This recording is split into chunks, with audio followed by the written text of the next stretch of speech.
کربلا کی جنگ کیوں ہوئی نا، اس کے واقعات اگر ماں کو پتا ہوں گے تو بچوں کو بتائیں گی نا. ماں کو ہی نہیں پتا ہے، محرم کا مطلب نہیں پتا ہے، سب اتنا خالی یہ پتا ہے کہ ہمیں شربت بنانا ہے، کھچڑا بنانا ہے اور یہاں پہ سج دھج کے شادی کے پیچھے گھومنا ہے معاذ اللہ. اب یہ سوچو کہ سب سے پہلے یہ جانو کہ یزید کے ہاتھ میں بیعت کیوں نہیں کی گئی، کیونکہ یزید کیا تھا؟ یزید بہت برا انسان تھا، جو اسلام میں چیزیں بالکل نہیں، جو ہمارا پیارے محمد مصطفیٰ صلی اللہ علیہ وسلم کا دین نہیں، اس پر وہ سب چیز پر وہ چلتا تھا. جیسے وہ جادی تھا، کبابی تھا، شرابی تھا، زنا کرتا تھا، تو جتنی بھی غلط چیزیں اور ساری چیزیں اس کے اندر تھی، اپنے باپ کی طرح بالکل بھی نہیں تھا. تو سب لوگوں کی یہ رائے تھی کہ ہمیں ان کو ان کے ہاتھ میں بیعت نہیں کرنی ہے. آگے ہمیں بیعت کس پہ کرنی ہے؟ حضرت امام حسین علی شیر خدا کے. تو اب یہ بات جب ہوئی تو کوفہ والوں نے یہ سوچا کہ اس نے جیسے ان کا انتقال ہوا ویسے اپنی خلافت کو سوچا کہ میں یہاں کا بنوں گا، میں خلافت میرے ہاتھ میں لوں گا. تو یزیدیوں نے ہزاروں کی تعداد میں خطوط بھیجے حضرت امام حسین کے پاس، لیکن کوفہ والوں پر کبھی بھی کوئی بھی یقین اس لیے نہیں کرتا تھا کہ انہوں نے حضرت امام حسن کو بھی زہر دیا تھا اور حضرت علی شیر خدا کو سجدے کی حالت میں انہوں نے شہید کیا تھا. تو وہاں کے تمام صحابہ کرام کی رائے تھی کہ ہم آپ کو بالکل جانے نہیں دیں گے کوفہ. لیکن آخری میں انہوں نے ایسا ایموشنل بلیک میل کیا کہ اگر آپ نہیں آئیں گے تو قیامت کے دن ہم آپ کے نانا جان کے سامنے کہہ دیں گے ہم لوگ کیا کر سکتے تھے، آپ کے نواسے آئے نہیں تو ہم نے یزید کے ہاتھ میں بیعت کے لیے ان کی طرح اسلام کو چلایا. تو یہ پورا دین کے اوپر حملہ ہو جاتا، پھر لوگ اس طرح سے ہمارا دین ہوتا جو ہمارا بالکل نہیں ہے، کیونکہ ہم امین ہیں، صادق ہیں، سچے ہیں. یہ ساری چیزیں یزید کے اندر نہیں تھی. اب ان کو اس بات پر تو اب دلیل ہو گئی، اب تو ان کو جانا ہی پڑا. تو انہوں نے سب ایک رائے بنی کہ مسلم بن عقیل جو ان کے چچا زاد بھائی تھے، بولے پہلے ان کو بھیج کر کوفہ کے حالات معلوم کیے جائیں، کوفہ کے حالات سمجھے جائیں. تو جب ان کو بھیجا گیا تو ان کے ہاتھ میں 12 سے 18,000 لوگوں نے بیعت کی اور ان کو بے شمار عزتوں سے نوازا. ان کے ساتھ ان کے 2 بیٹے لگے ابراہیم و محمد.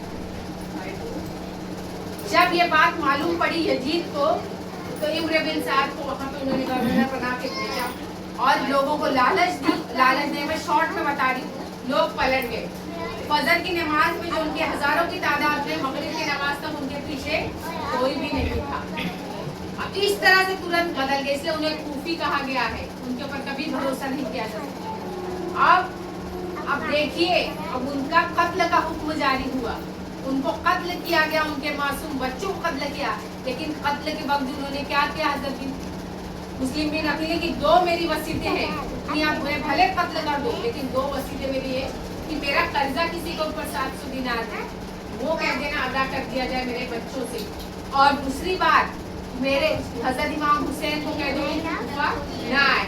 اب آج کا مسلمان دیکھیے، جس کے سر پہ خنجر ٹنگا ہو، جس کے سر پر موت ہو، پھر بھی وہ کیا کہہ رہا ہے کہ میرا جو قرضہ کسی کا ہے وہ مجھے ادا کرنا ہے. یہ جذبہ ایک سچا مسلمان کبھی کسی کا پیسہ نہیں کھاتا. اور آج کا مسلمان کیا کہہ رہا ہے؟ جس کا پاوے کھا لے، سود، بیعت، شراب، زنا خوری، ہر چیز میں مولد. بتائیے کہ یہ کیا اس لیے قربانی دی گئی تھی؟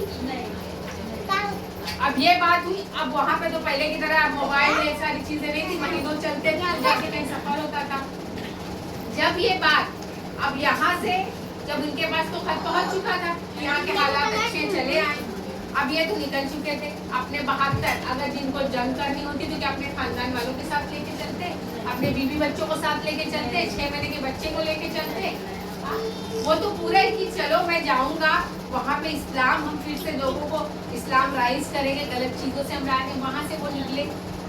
چاہتے تو نہ نکلتے، جو آج کل کے لوگ چھوٹے چھوٹے پیسوں کے لیے اپنا ایمان بیچ رہے ہیں نا، حضرت امام حسین چاہتے تو نہ جاتے، نہ آتے. لیکن انہوں نے یہ تھا کہ مجھے نانا جان کو قیامت کے دن منہ دکھانا ہے. ان کو تو پہلے ہی پتا تھا کہ میری شہادت پیش کی جائے گی میرے بات تک، کیونکہ یہ واقعہ بچپن کا ہے.